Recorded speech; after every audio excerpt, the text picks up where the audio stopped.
लोक जनशक्ति पार्टी के राष्ट्रीय अध्यक्ष और केंद्रीय मंत्री हमारे साथ हैं, चिराग पासवान जी। सर, आप महाराष्ट्र में आए हैं। महाराष्ट्र में तो आप देख ही रहे हैं कि कटेंगे बटेंगे तो कटेंगे और एक है तो सेफ है का नारा आज हर जगह पे गूंज रहा है। इसे आप किस तरह से देखते हैं? देखिए, भारत विविधताओं का देश है और ये बात कोई नई तो है नहीं। बचपन से हमें यही सिखाया पढ़ाया जाता है। यूनिटी इन डाइवर्सिटी हम लोग बचपन से पढ़ते आए हैं। अनेकता में एकता का पाठ हम लोग को बचपन से हम लोग को सिखाया जाता है, बताया जाता है कि पांचों उंगलियां जब एक होती हैं और मुट्ठी बनती है, ये आपकी ताकत को बढ़ाने का काम करता है। तो ऐसे में जब मेरे प्रधानमंत्री बोलते हैं कि एक हैं तो सेफ हैं, हकीकत है ये।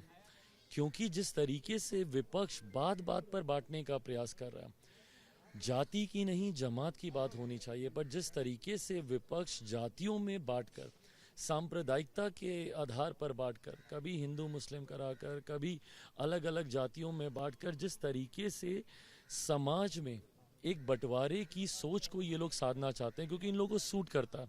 इन्होंने हमेशा बांटने की राजनीति कर इन्होंने अपनी राजनीतिक रोटियां सेकने का काम किया। तथाकथित जितने भी इंडिया अलायंस के लोग हैं, इन लोगों ने सिर्फ बांटने का काम किया, कभी क्षेत्रीयता के आधार पर, कभी धर्म के आधार पर, कभी जात के नाम पर।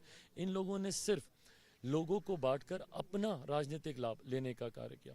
ऐसे में मेरे प्रधानमंत्री 2014 से ही उन्होंने तमाम देशवासियों को का जिक्र एक साथ उन्होंने हमेशा किया। 2014 में 125 करोड़ देशवासियों को वो एक साथ संबोधित करते थे। आज आबादी बढ़कर 140 करोड़ हो गई है, तब भी वो सबका साथ सबका विकास की बात करते थे। आज भी नारा सबका साथ सबका विकास है। सबका साथ तभी संभव है जब एक साथ सब हों, और इसीलिए एक हैं तो सेफ है। कि आप चैत्य भूमि पर हैं तो एक सवाल पूछूंगा। कांग्रेस के बड़े नेता और पूर्व मंत्री नितिन राउत ने अपने एक बयान में कहा, जब सभा को संबोधित कर रहे थे उस वक्त उन्होंने कहा कि जब विलासराव देशमुख जी मुख्यमंत्री बनने वाले थे, उस वक्त मुझे कहा गया था कि आपको कैबिनेट में जगह दी जाएगी, लेकिन बाद में नहीं दिया गया। बताया गया कि आपने जय भीम कहा था, इस वजह से आपको जगह नहीं दी गई। ये कांग्रेस की सोच है। ये वो लोग हैं जिन्होंने आज राहुल जी के हाथ से संविधान की वो कॉपी वो टेबल पे रखते नहीं है, हर एक जगह उसको लेकर घूमते हैं। क्या इस संविधान के निर्माता की याद इनको, इनकी पार्टी को आज़ादी के लगभग 40 साल तक इनको याद नहीं आई थी? 89 तक इन लोगों ने एक तस्वीर तक डॉक्टर बाबा साहब भीमराव अंबेडकर की। भारत की संसद, वही संसद जो संविधान के आधार पर चलती है, जिस संविधान का निर्माण बाबा साहब के द्वारा किया गया, उस संविधान निर्माता की एक तस्वीर तक इन्होंने भारत की संसद में लगाना जरूरी नहीं समझा। जबकि इनकी पार्टी के एक ही परिवार के 3-3 लोगों की तस्वीरें उसी सेंट्रल हॉल में लगी हुई थी, और इनके पास बाबा साहब के लिए की तस्वीर लगाने के लिए दीवार पे जगह नहीं थी। क्यों जगह नहीं थी? क्योंकि इनके दिल में वो जगह नहीं थी बाबा साहब के लिए। आज जब मेरे प्रधानमंत्री आदरणीय नरेंद्र मोदी जी ने बाबा साहब से जुड़े हुए हर जगह को, बाबा साहब की बातों को जिस तरीके से उन्होंने सम्मान देना शुरू किया, इस प्रतिस्पर्धा में अब हम कैसे आगे निकलें, इसके लिए अब ये लोग बाबा साहब का नाम लेते नहीं थकते।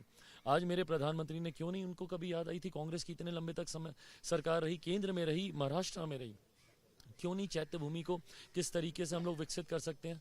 लंदन में जहाँ पे उन्होंने शिक्षा हासिल की, या नागपुर में जहाँ पे उन्होंने दीक्षा हासिल की, या दिल्ली हो, या उनकी जन्मभूमि मऊ हो, जिस तरीके से इन 5 स्थलों को प्रधानमंत्री जी के द्वारा विकसित करके राष्ट्र के लिए समर्पित किया गया, ये सोच कांग्रेस के नेताओं की नहीं थी, क्योंकि उनकी सोच हमेशा दलित विरोधी रही है। सवाल पूछूंगा। नवनीत राणा जो कि एक हिंदूवादी चेहरा है बहुत बड़े, उनकी सभा में रक्कस हुआ, कुछ लोगों ने उन्हें अश्लील बातें कहीं, गंदे इशारे किए। आरोप है कि एक मुस्लिम समुदाय के लोगों ने इस तरह की हरकतें की।